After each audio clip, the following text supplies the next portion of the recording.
Hello students, welcome to my channel. तो जैसा कि हम न्यू बैच 2026 की क्लासेस स्टार्ट कर चुके हैं हर एक सेमेस्टर के लिए। तो आज की वीडियो में हम BA first semester political science का यूनिट नंबर 3 का पार्ट 2 पढ़ने वाले हैं, जिसमें हम मौलिक कर्तव्यों को पढ़ने वाले हैं, जिसको इंग्लिश में फंडामेंटल ड्यूटीज कहते हैं। यूनिट नंबर 3 के अंदर आपको 3 टॉपिक पढ़ने हैं। पहला है मौलिक अधिकार, दूसरा है मौलिक कर्तव्य और तीसरा है नीति निर्देशक सिद्धांत। तो पार्ट 1 की वीडियो में हमने मौलिक अधिकार के बारे में पढ़ा कि मौलिक अधिकार क्या है, उनका महत्व क्या है, सारी चीजों के बारे में हमने पढ़ लिया। आज की वीडियो में हम मौलिक कर्तव्य पढ़ने वाले हैं कि हमारे भारतीय संविधान में मौलिक कर्तव्य कितने हैं और मौलिक कर्तव्य असल में होते क्या हैं। तो यूनिट नंबर 3 की पार्ट 1 की वीडियो जरूर देखिएगा, क्योंकि वो भी आपके एग्जाम के लिए बहुत इंपॉर्टेंट है। और इसी तरीके से आपके हर एक सब्जेक्ट की क्लासेस न्यू सिलेबस के अकॉर्डिंग सक्सेस मास्टर पॉइंट पर चल रही है। तो चलिए देखते हैं मौलिक कर्तव्य क्या है। नाम याद रखिएगा, इंग्लिश में फंडामेंटल ड्यूटीज। सबसे पहले जानते हैं इसका अर्थ। देखो, आपने पिछली वीडियो में मौलिक अधिकार के बारे में पढ़ा है। तो अधिकार और कर्तव्य जो है दोनों एक ही सिक्के के दो पहलू हैं। जब हमें कुछ अधिकार मिलते हैं तो उन अधिकारों के बदले हमें कुछ ऋण भी चुकाने पड़ते हैं, और यही ऋण हमारे कर्तव्य होते हैं। लॉस्की महोदय विद्वान थे, उन्होंने अपने शब्दों में कहा है कि जब तक मैं बदले में समाज को कुछ न दूं, तब तक मुझे समाज में कोई भी सुख सुविधा प्राप्त करने का अधिकार नहीं है। तो जिस तरीके से हमारे भारत का संविधान हम भारतीय नागरिकों को कुछ अधिकार देता है अपने समाज में खुलकर जीने के लिए, अपना खुलकर विकास करने के लिए, तो उसी के बदले हमें अपने राष्ट्र को, अपने समाज को कुछ ऋण भी चुकाना पड़ता है उन अधिकारों के बदले। और वही ऋण हमारे लिए मौलिक कर्तव्य है, जिनका उल्लेख हमारे भारतीय संविधान के अंदर किया गया है। प्रत्येक व्यक्ति का ये दायित्व है कि वह अपने कर्तव्यों का पालन करे। मूल कर्तव्यों का महत्व इसी में है कि समाज तथा राष्ट्र की उन्नति होती है। मूल कर्तव्यों में राष्ट्रीय एकता एवं अखंडता के भाव भी निहित होते हैं। और यदि भारत का हर नागरिक अपने संविधान का पालन करेगा, संविधान में दिए गए मौलिक अधिकारों और कर्तव्यों का पालन करेगा, और यदि देश की अखंडता और एकता के लिए वो समर्पित रहेगा, सार्वजनिक संपत्ति की भी रक्षा करेगा, पर्यावरण को अपने दूषित नहीं होने देगा, खराब नहीं होने देगा, तो निश्चय ही हमारा देश समृद्ध बनेगा। तो अभी तक जो बातें मैंने आपको समझाई हैं, उनसे तो आपको ये जरूर पता चल गया होगा कि मौलिक कर्तव्य क्या है। हमारे अधिकारों के बदले हमें अपने राष्ट्र को, अपने समाज को कुछ देना है, वही हमारा मौलिक कर्तव्य है। देखिए, भारतीय संविधान का जब 42वां संशोधन किया गया, तो 42वें संशोधन के द्वारा 1976 ईस्वी में नागरिकों के मूल कर्तव्यों को सम्मिलित किया गया। कहाँ सम्मिलित किया गया? हमारे भारतीय संविधान में। तो कब हमारे भारतीय संविधान में भारतीय नागरिकों के लिए मौलिक कर्तव्यों को शामिल किया गया?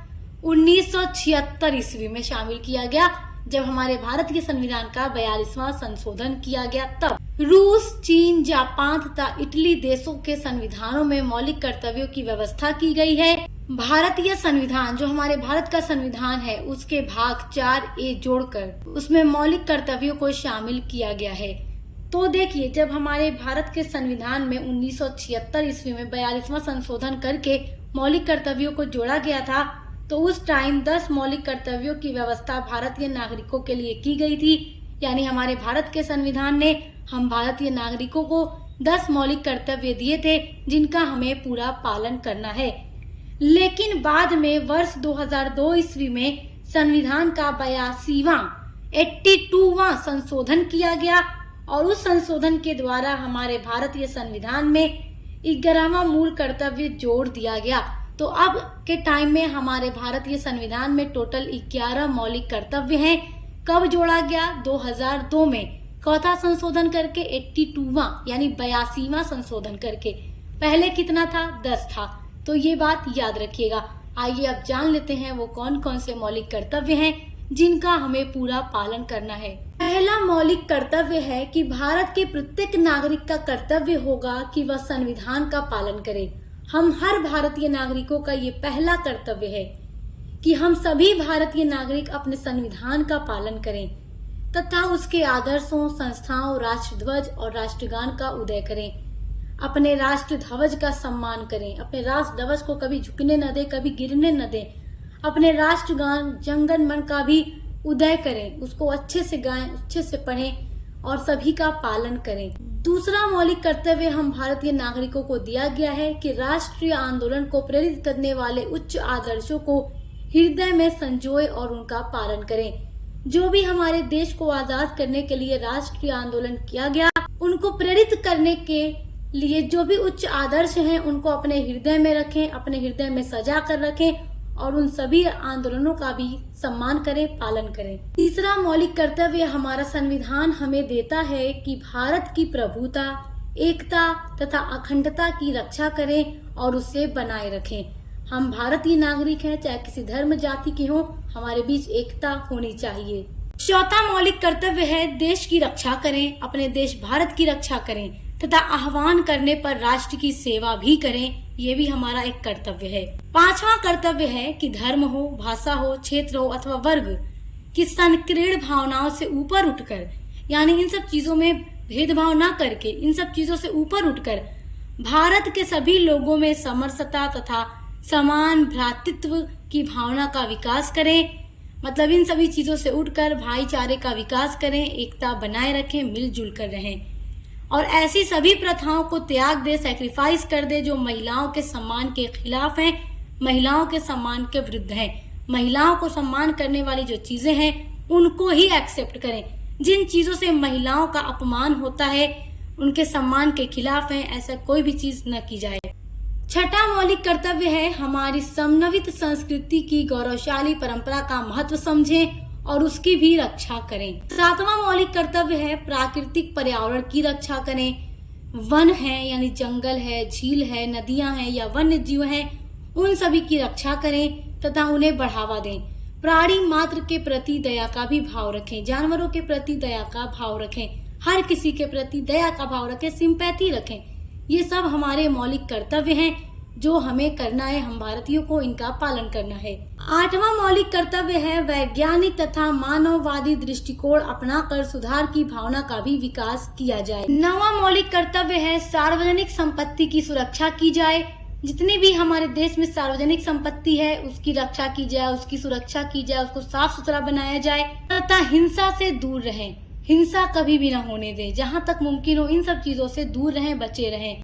10वां मौलिक कर्तव्य है कि व्यक्तिगत तथा सामूहिक प्रयत्नों से निरंतर सभी क्षेत्रों से उत्कर्ष की ओर बढ़ने का प्रयास करें, जिससे राष्ट्र जो है, हमारा भारत जो है, उपलब्धि की नई ऊंचाइयों को छू सके, हमारा देश आगे बढ़ सके।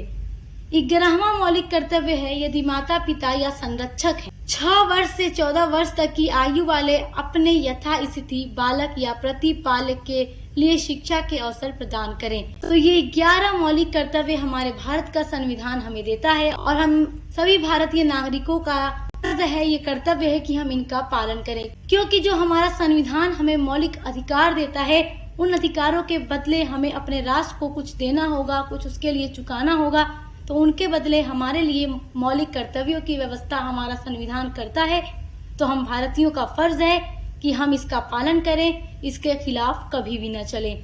तो आई होप कि आप मौलिक कर्तव्य क्या है बहुत अच्छे से समझ गए होंगे। तो जो पार्ट 3 की वीडियो होगी, हम उसमें नीति निर्देशक सिद्धांत के बारे में पढ़ेंगे। तो इस तरीके से आपकी यूनिट नंबर 3 पार्ट में कंप्लीट होगी और इसी तरीके से आपकी सभी यूनिट्स को हम कंप्लीट करा रहे हैं। एग्जाम का जो मॉडल पेपर होगा 2026 के लिए किस तरीके से आएगा, कौन से क्वेश्चंस आपसे पूछे जाएंगे, जो भी इम्पोर्टेंट हैं वो सब कुछ मैं आपको बता दूंगी। तो आपको टेंशन लेने की जरूरत नहीं है। अब मिलते हैं अगली वीडियो के साथ।